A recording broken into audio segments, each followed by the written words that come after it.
皆さん、こんにちは。私のチャンネルへようこそ。仕事とプライベートのバランスについて。最近、多くの人が仕事とプライベートのバランスについて話しています。特に20代から40代の働き盛りの人たちの間で、この話題がよく出るようです。私もアルバイトをしながら大学生活を送っていますが、時々勉強と遊びの時間がうまく取れないと感じることがあります。社会人の方ならもっと大変なのではないでしょうか。今日はこの問題について私なりに考えてみたいと思います。まず、なぜ仕事とプライベートのバランスが崩れてしまうのでしょうか。一番大きな理由は時間が足りないことだと思います。現代は便利な世の中になりましたが、その分仕事のスピードも速くなりました。パソコンやスマートフォンがあれば、いつでもどこでも仕事ができてしまいます。これは良いことのように思えますが、実は仕事から逃げられない状況を作っているのかもしれません。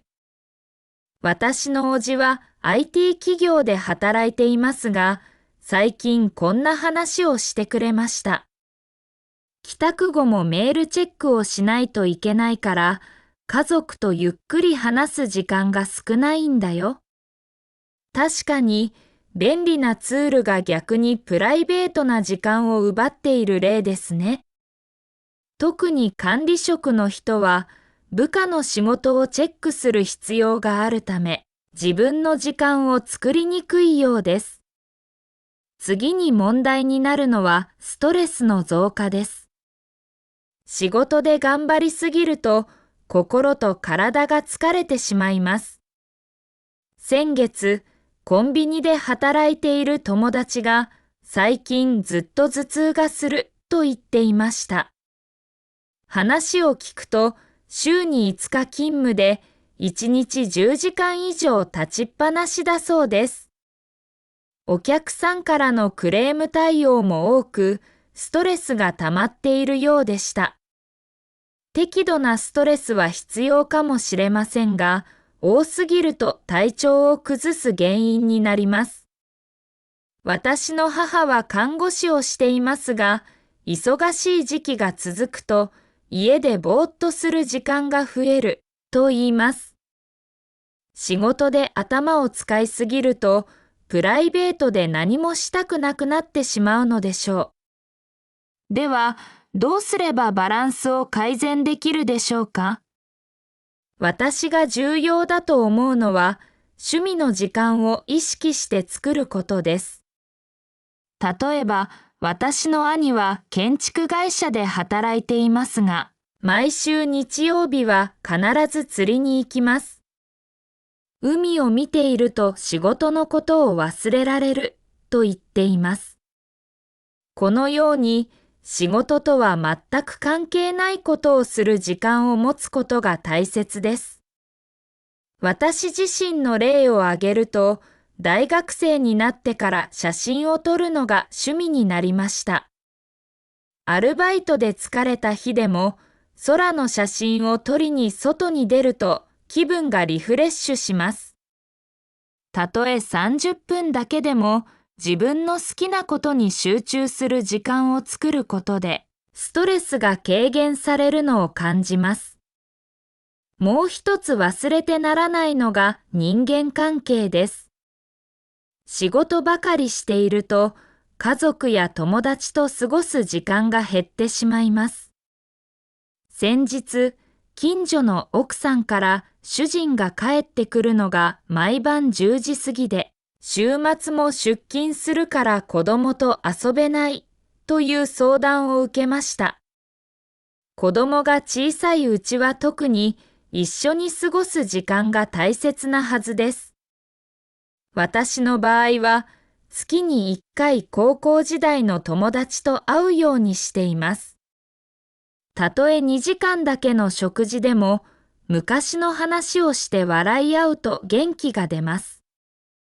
人間は一人では生きられませんから、こうした交流の時間を意識してスケジュールに入れる必要があります。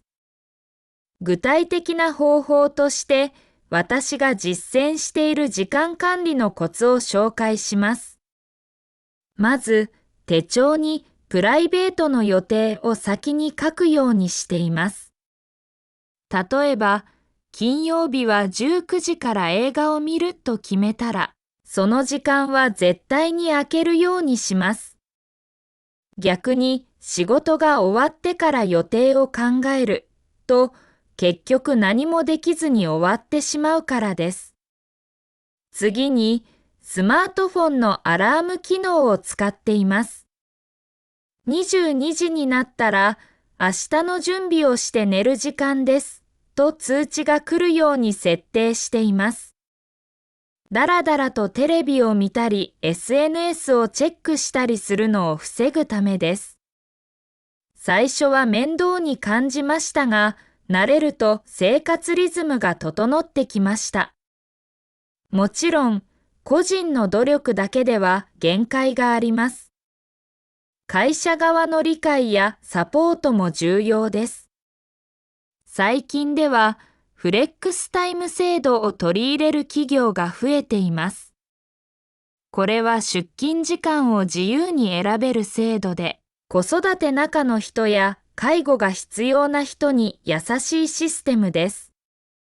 私がアルバイトをしているカフェでは、1日最大8時間までというルールがあります。長時間労働を防ぐためで、シフトを組むときに店長がしっかりチェックしてくれます。